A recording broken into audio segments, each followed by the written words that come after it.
In a very green area on the edge of the kingdom, there are many trees, flowers, and a clear stream, making it peaceful and beautiful. There was a guy holding a hammer doing some sort of carpentry works. This guy is Ellison, a class 9 Archmage. He looked at the building, and it was already finished. He was clenching his fist while crying. In his mind, wow, I guess this was enough, right? Finally, I have my own restaurant. It has been 15 years. 15 years ago, Ellison was heading home from school, as usual. At this time, he was sleepy. He passed by the pedestrian lane saying that he wanted to handle ingredients a little bit today, since it's already getting dark. He wanted to become a chef, so Ellison attended a high school that had a culinary arts department. It was his dream to become a famous chef after graduation and open a small restaurant when he got older. However, that dream was shattered when he was hit by truck kun while passing down the road. Another isekai victim. Then he suddenly woke up. When he came to an unknown place, what his eyes greeted him was a scenery of an unfamiliar world. He was confused, asking what is that place? But that place is commonly known to as being sent into a fantasy world. His eyes widened as he saw a group of men rushing to attack one red dragon who was breathing with strong flames. For Ellison, that place is far from a peaceful place. Then some old man grabbed him on the shoulder. The old man said, "Get yourself together. If you miss up during evacuation, you will die on the road." But Ellison was still on a state of confusion during this time. In the end, those civilians who were swept during the battle became refugees. On their way, Ellison asks the old man, "This place, where are we?" The old man replied, "Oh, are you an outsider? Your outfit is a little unique. This is the city of Grake, located on the outskirts of the Rurin Empire, the Red Dragon. I didn't expect this would happen even in a remote area like this." But still, Ellison was confused about Rurin. He starts panicking and overthinking in his mind. This world I was summoned to is filled with monsters, magic, and an empire that seems to be at war with the dragons. What kind of ridiculous situations is this? Everything was incredibly confusing, but it is said that humans are animals that can easily adapt. Well, I too accept the current situation as quickly as possible. Let's think positively. I almost died after being hit by a truck, but luckily, I got a second chance. There is no way this world is that bad, right? I don't have to take the college entrance exam, and I don't even have to go to the military after graduating college. Oh, military. That is right. If I am here, then I don't need to go to the military, right? I will be looking for my own strengths. Suddenly, a knight riding a horse came in. He shouted, "Everyone, pay attention. An edict from His Majesty, the Emperor, has come." The people looked at the knight seriously. Some were even anxious. The knight read the edict of the Emperor. He said, "People of the Rurin Empire, the fate of the country is at stake. The mercenaries have fled, and the knights are falling. There is no place left to run away from those dragons. Now, you must stand up for this country yourself." The people are shouting, supporting the edict of the Emperor, but Ellison found this atmosphere as something strange. The knight shouted, "Our Emperor commands. Let us fight in the name of the knights, for Rurin." The other people were cheering, shouting for Rurin. But on the other hand, Ellison was in a state of shock and was confused because of it. In his mind, the day I was summoned, the Rurin Empire was facing a great crisis due to the war against the dragons. Because the military power provided by mercenaries was not enough, the enlistment system was implemented. The enlistment officer looks at Ellison and asks, "Do you have any relatives who are high-ranking knights or high-ranking officials of Templar Knights?" But looking at Ellison, he was still in shock. The enlistment officer said, "Looking at you, guess there isn't any." Next, regardless of status, all men between the ages of 17 and 45 were drafted into the Templar Knights, so Ellison ended up enlisting too. During the training session, the training officer shouted, "All cadets, for His Majesty the Emperor, shout ahead for 5 seconds." All of the cadets started shouting, but on the other hand, Ellison was crying. In his mind, "You should have just let me get hit by the truck." And that is how Ellison's service as a knight began. The training officer called Ellison, who is the cadet number 32. He said, Your magic potential is quite high. When you leave the training center, you will be assigned to the magic course. Ellison told the officer that he understood it well. In their cafeteria, the cook, who also seems to be a warrior, started serving a portion of food to the cadet. That food seems like a porridge.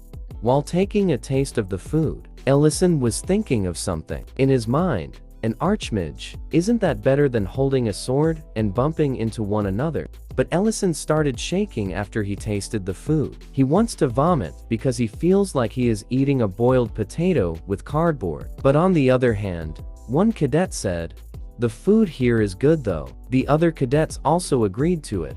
After hearing that, Ellison was quite shocked. In his mind, they consider this good? Don't people here have taste buds? One cadet even pours the whole bowl of this porridge into his mouth. Ellison was quite shocked. In his mind, no wait, so, if I opened a restaurant here, wouldn't it be a big hit?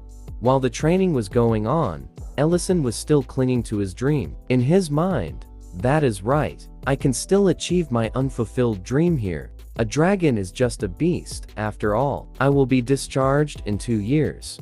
While marching into the dragon's den, the soldiers are chanting their soldiers' hymn. Ellison was still thinking that he will keep hanging on for 2 years.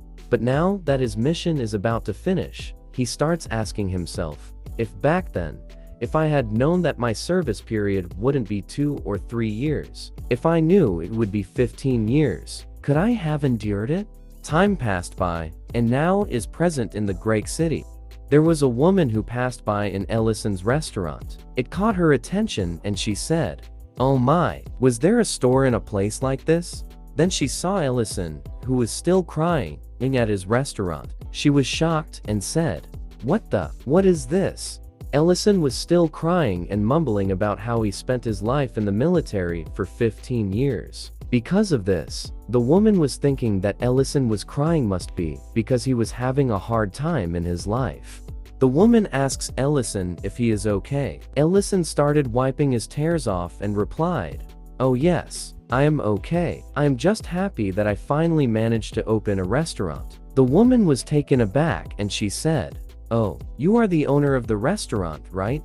The woman introduced herself. She said, "Nice to meet you, my name is Rain." Ellison replied, "You can call me EL. Nice to meet you too." Rain said, "I guessed it hasn't been long since you moved here. I think it is my first time meeting you." Ellison replied, "Oh, yes, that is right." Rain asks Ellison if he is alone. Ellison replied, "No, I am not. I am here with the friend I made in the military. She sleeps a lot, so I think she will wake up in the evening, and that friend is literally sleeping like she was in her best dreams." Rain said, "Oh right. You said you are opening a restaurant, right? So, don't you need a place to get a lump of meat?" Ellison replied, "That is right. I was going to find out if there was a butcher's shop in the town."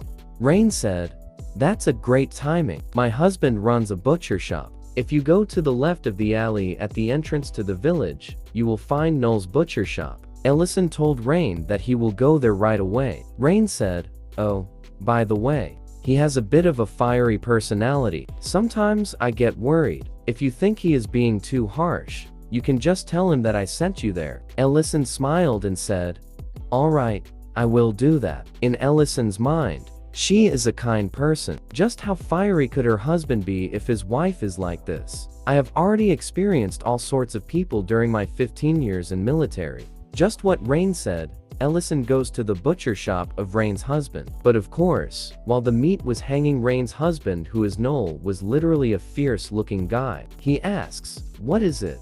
Ellison started shaking and he said this while stuttering, "Well, that is I am the owner of the restaurant here. Butcher, I wanted some meat." Noel smashed the table and told Ellison that he would not sell it. Ellison asks him why. Noel shouted, "Are your ears clogged? I am not selling it, the meat."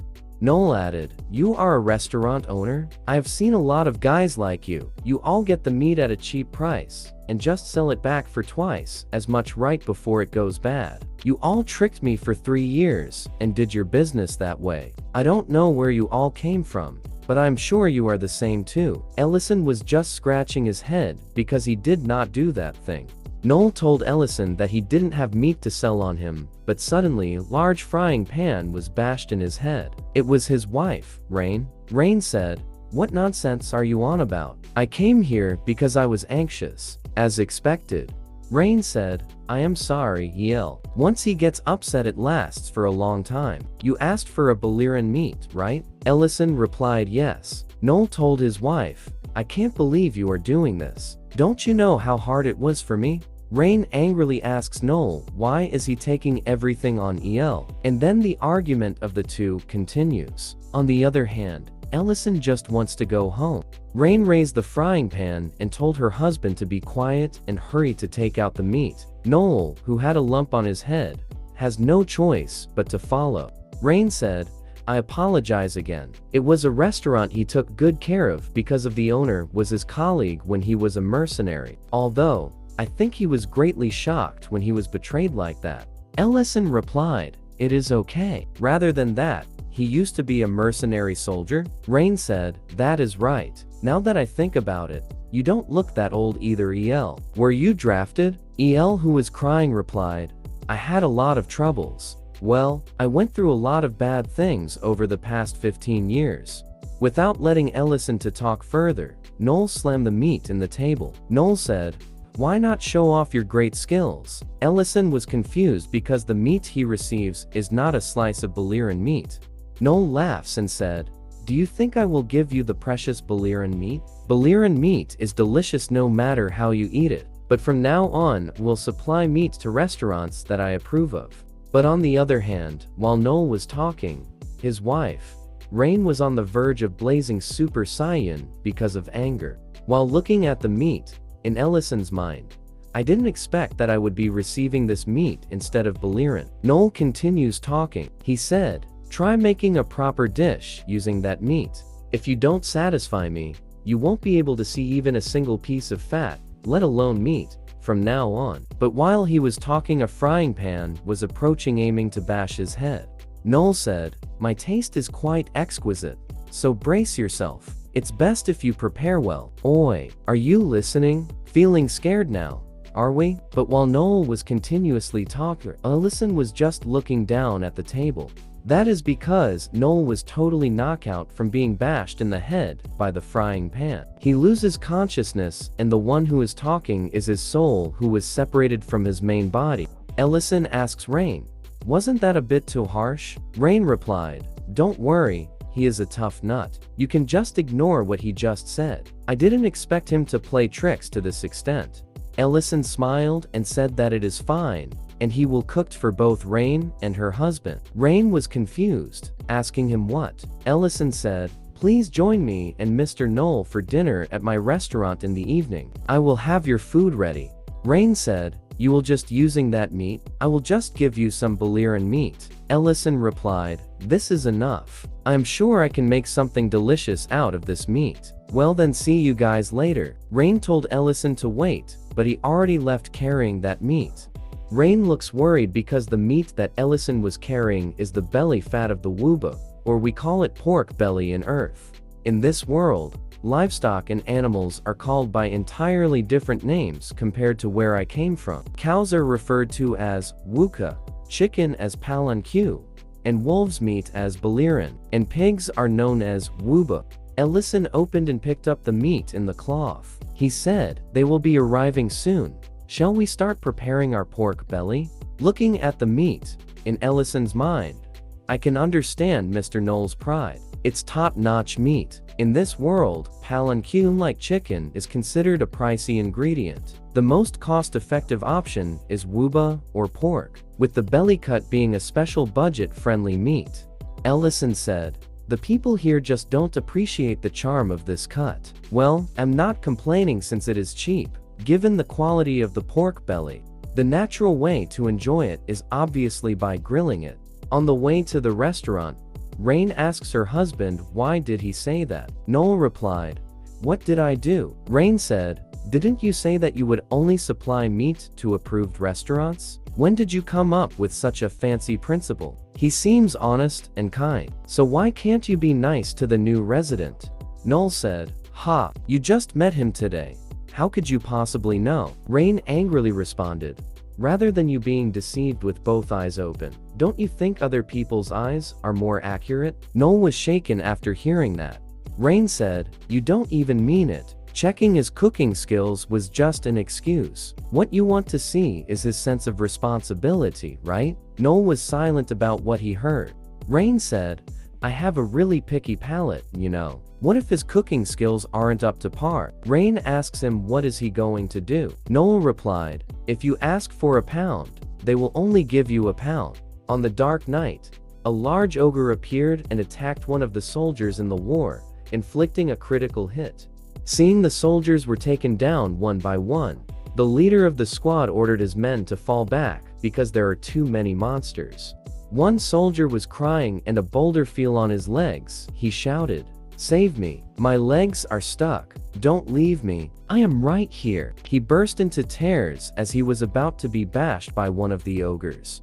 Then a random mage starts chanting a spell called a thermal blade, and a strong light appeared, and all of the monsters receive that attack. The monster starts shaking as his body falls down, and is cut into pieces by that spell.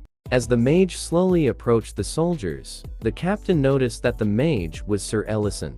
The soldiers were happy about it. One soldier shouted, it is Sir Ellison. We are saved. The great mage is here. Sir Ellison has come. But now Sir Ellison, who was an Archmage, is using the thermal blade. The thermal blade was used not for war, but for cooking. In his mind, every magic has its own way of being used. Creating these cuts in the meat enhances the absorption of marinade. Moreover, as it bakes, the moisture on the surface of the meat quickly evaporates, allowing you to enjoy an even crispier texture. Ellison was now happy now that the meat was ready, and the bell rang into the restaurant. Rain greeted Ellison. Ellison said, you are here, please sit wherever you like. I will bring your food shortly. Rain said, your tavern is really neat. Noel said, ha, I bet that is all there is to it. Rain raised the frying pan again, and told Noel, how about we stop being grumpy and just wait for the food, eh? Noel could only agree to what his wife said. Then the cooking started. In Ellison's mind, once the griddle is heated, lightly coat it with oil. Since pork belly is quite fatty, apply just enough to prevent it from sticking to the pan. When placing the meat, begin with the side. Otherwise, as the inside starts cooking, the skin may dry out, making it difficult to achieve grilling. It would have been better with more time for the moisture to evaporate. Delicious cooking even enhances the appetite through its sound. The sound of sizzling pork is just like that. Fry the skin, then adjust the heat to give the sides some color. After an additional sprinkle of salt, grill the meat thoroughly to ensure even cooking inside. Then cut it into convenient size for serving. Next, we prepare a salad to accompany the meal. Perhaps eating just the wraps as they are may not be familiar to the locals here. Various vegetables and a tangy dressing to balance out the richness of the grilled pork belly. Mr. Noel seems meticulous, so it is best to avoid unnecessary additions. Finally, we plate it nicely for the finishing touch. Salad, grilled, and pork belly complete. Ellison served the food to the couple. Rain excitedly looked at the food and she was shocked, saying that the food looked delicious. On the other hand, Noel was still grumpy, saying that the appearance is the only good thing about it. Rain starts to have her first bite by taking a slice using the fork. After eating it, Rain felt like she was in heaven with the pigs. She said, this is so delicious. Is this really a waba belly fat? Ellison smiled and said that she is right. Rain said, it is delightfully crispy on the outside, yet brimming with juiciness on the inside. The zesty fragrance of the salad also cleanses away of its richness. I never imagined such a combination. Ellison said that he is glad that Rain likes the food well. Rain replied, I love it. It seems I will have to supply the meat to ensure I get a taste of your cooking again. Ellison said, thanks for the compliment. How about you, Mr. Noel? Was the food to your liking? But when he looks at him, he was shocked to see that his plate is empty and his saliva is still dripping. Noel angrily said, this can't be. The meat is all gone. Ellison, who was shaking, asks, did it satisfy you? Noel replied, it did not. I don't know why an Archmage is shaking to a retired mercenary who is now a butcher, but still go on with the story. Noel shouted, "Bring me more meat." "Ah, I need more meat." Then another bash of frying pan on Noel's head that created a bump from Rain. Rain said, "If you want more, just ask it." Noel tried to gain his composure and smiled. He said, "You passed. To be honest, among the Wuba dishes I have tried so far, this was the best. The contract is sealed. Just say what kind of meat you want. I will supply the finest meat from the Lovern Empire." Ellison said that he was glad to hear that. Rain smiled and said, "You are going to admit it after all." Ellison said that it is his pleasure to work with Noel. Now, he found a good butcher shop. Noel then asks Ellison to give him more of that cooked meat. Ellison starts asking his mind. This is enough to consider the first day of business a success, right? And while Ellison had already sealed a deal, the one who is with him is still sleeping. Now, the sleeping beauty have awoken from her slumber saying that she smelled something delicious.